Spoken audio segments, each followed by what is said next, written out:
जी नमस्कार दोस्तों, मैं सत्यम मिश्रा और आप देख रहे हैं टीच लर्नर्स का यूट्यूब चैनल। दोस्तों कल जो पेपर आपका सीटेट का हुआ था उसमें जो पेपर फर्स्ट था हिंदी लैंग्वेज, उसका दोस्तों यहाँ पे एकदम एग्जैक्ट आंसर की आ चुका है। दोस्तों आप अपना जो है पेपर उठाइए और तुरंत मिलाइए। दोस्तों अगर आपने ये जवाब दे रखा है तो बिल्कुल आपका सही है। तो चलिए दोस्तों, यहाँ पे इस तरीके से आपके पेपर में एक गद्य जो है देखने के लिए मिला होगा जिसमें अध्यात्म भी मन का राजा होने का मार्ग खोलता है। तो ऐसा कोई गद्य होगा, ठीक है। तो चलिए इसमें जो प्रश्न थे उन प्रश्नों को हम देखते हैं और उसके क्या एग्जैक्ट आंसर है उसको यहाँ पे बताते हैं। तो पहला प्रश्न था कि गद्यांश के अनुसार मनुष्य जीवन में डैश का बहुत महत्व होता है, किसका? अंकुश का। अगर आपने अंकुश लगाया इस प्रश्न का तो बिल्कुल सही है।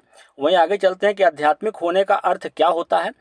वैचारिक प्रभुत्ता। यहाँ पे दोस्तों वैचारिक प्रभुत्ता अगर आपने ऑप्शन में लगाया तो बिल्कुल सही है। वहीं अगर बात करें तो अध्यात्म शब्द में डैश प्रत्यय का प्रयोग किया जा सकता है। अगर आपने अध्यात्म में इक प्रत्यय यहाँ पे लगाया है तो बिल्कुल सही है। चलिए यहाँ पे आगे प्रश्न है, यहाँ पे विशेष और विशेषण की बात की जा रही है कि विशेषण विशेष का उदाहरण नहीं है। तो बिल्कुल दोस्तों अगर आपने लक्ष्य निर्माण ऑप्शन में लगाया है तो बिल्कुल सही है। आगे है कि राजा का अनिवार्य गुण नहीं होता है।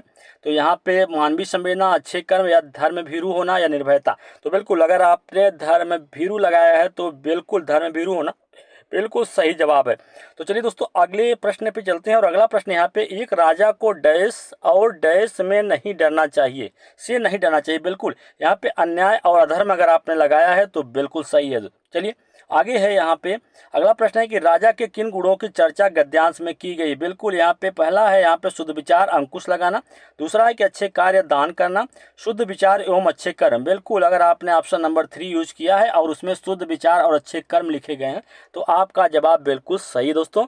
और चलिए हम आगे चलते हैं आगे की ओर। यहाँ पे आगे प्रश्न है यहाँ पे दे रखा है अगले प्रश्न में कि राजा बनने के लिए, सॉरी राजा यहाँ देखिए बोला गया है कि राजा बनने के लिए डैश की राह पर अग्रसर होना चाहिए। बिल्कुल यहाँ पे बताया गया है कि प्रगति के, अध्यात्म या सत्य या कल्याण की। तो बिल्कुल दोस्तों यहाँ पे बात जो की जा रही है, बिल्कुल अगर अध्यात्म में अगर आपने लगाया है तो बिल्कुल आपका जवाब सही है।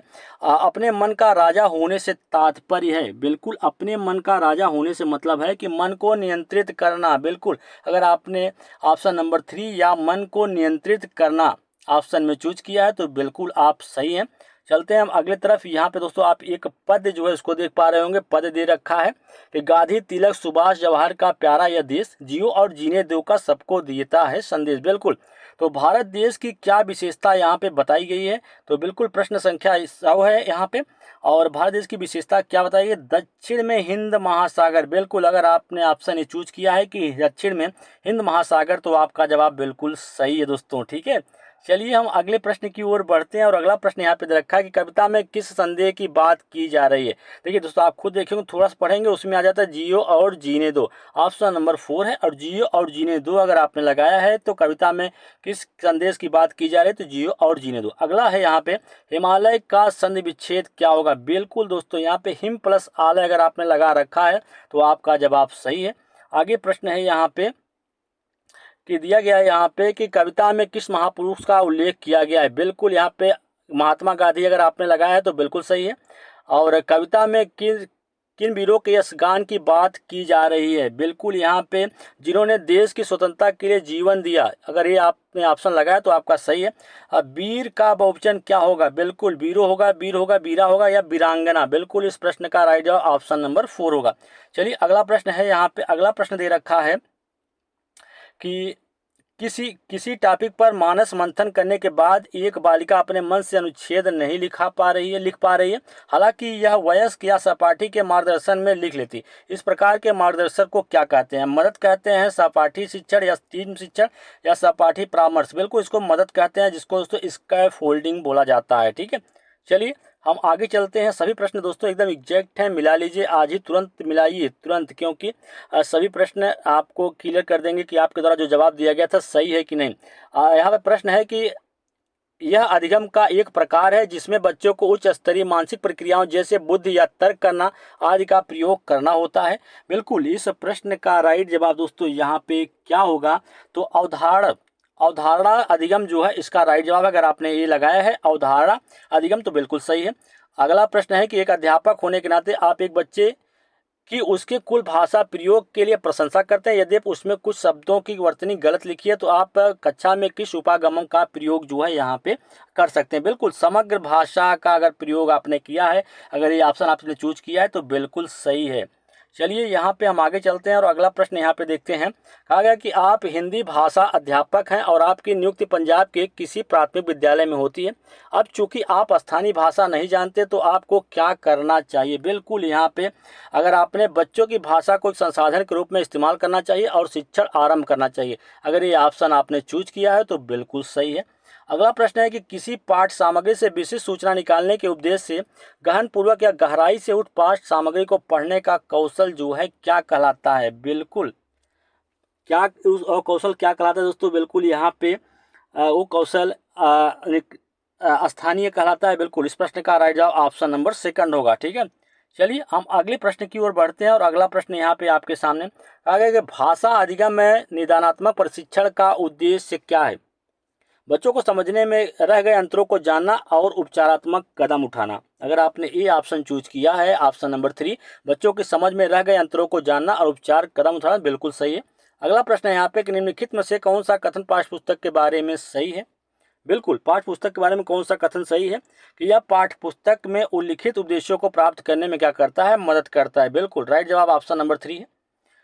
चलिए अगले प्रश्न की ओर बढ़ते हैं और अगला प्रश्न यहाँ पे दे रखा है कि निम्नलिखित में से कौन सा कक्षाई अभ्यास है विद्यार्थियों में मौखिक भाषा के विकास में मदद करता है। कौन सा कक्षाई अभ्यास विद्यार्थियों में मौखिक भाषा विकास में मदद करता है। तो इसका राइट जवाब नए या अपरिचित शब्दों के सही उच्चारण का अभ्यास करना। अगर आपने इस प्रश्न का ऑप्शन नंबर 4 नए या अपरिचित शब्दों के सही उच्चारण का अभ्यास लगाया तो बिल्कुल सही है। चलते हैं हम आगे की ओर बढ़ते हैं भैया और सभी प्रश्न आप मिला लीजिएगा। बिल्कुल प्रश्न संख्या नेक्स्ट है कि जब हम यह कहते हैं कि भाषा यादृच्छिक है तो इसका तात्पर्य क्या है। यादृच्छिक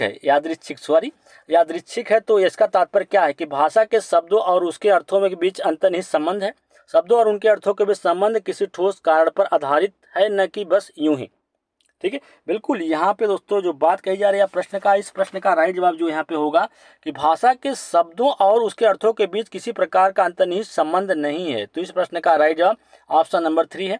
पर आप अगला प्रश्न है कि व्याकरण पढ़ाने का निगमात्मक उपागम अनुशंसा करता है कि हम सबसे पहले जो है डैश से यहाँ पे बात की जा रही है। ठीक है, व्याकरण पढ़ाने की बात की जा रही है। बिल्कुल दोस्तों नियम प्रस्तुत करना चाहिए। बिल्कुल इस प्रश्न का राइट जवाब ऑप्शन नंबर सेकंड होगा। आगे चलेंगे भैया और अगला प्रश्न यहाँ पे आपके सामने यहाँ पे कहा गया कि डैश तथ्यों से कहीं आगे जाकर अनुमान लगाने का तरीका क्या होता है। तथ्यों से कहीं आगे जाकर अनुमान लगाने का तरीका क्या होता है। पाठ सामग्री का विस्तार। बिल्कुल पाठ सामग्री का विस्तार ऑप्शन चुना है तो बिल्कुल सही है। अगला प्रश्न है कि एक भाषा अध्यापक को चाहिए कि वह शिक्षार्थियों को स्वच्छंद लेखन के प्रति प्रोत्साहित करे क्योंकि स्वच्छंद लेखन शिक्षार्थियों के लिए लाभ है।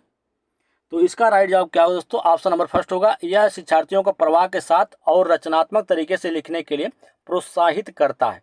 चलिए हम आगे चलते हैं और अगले प्रश्न पे बढ़ जाते हैं दोस्तों कि आप कक्षा 5 के अध्यापक हैं और आपने विद्यार्थियों को पाठ्य सामग्री अच्छी तरह से पढ़ने के लिए कहा। उसके बाद आप संदर्भ और प्रसंग को ध्यान में रखते हुए प्रश्नों के उत्तर देने के लिए कहते हैं। इस प्रक्रिया के द्वारा आप विद्यार्थियों को किस तरह के पठन के लिए प्रोत्साहित करते हैं। तो इस तरीके के पठन को दोस्तों यहाँ पे गहन पठन कहा जाता है। बिल्कुल अगर आपने ऑप्शन नंबर 4 गहन पठन चूज किया है तो बिल्कुल सही। ऑप्शन तो नहीं, ऑप्शन अलग अलग होंगे दोस्तों, लेकिन अगर आपने गहन पठन चूज किया तो बिल्कुल सही है। और अगला प्रश्न यहाँ पे दे रखा है दोस्तों, अगला प्रश्न है कि भाषा अर्जन केवल तभी घटित होती है जब डैश बच्चों को भाषा का प्रवेश दिया जाए। अगला प्रश्न है कि कक्षा में मातृभाषा को स्थान न देना किसी विधि की विशेषताएं है। प्रत्यक्ष विधि की विशेषता है। ठीक है,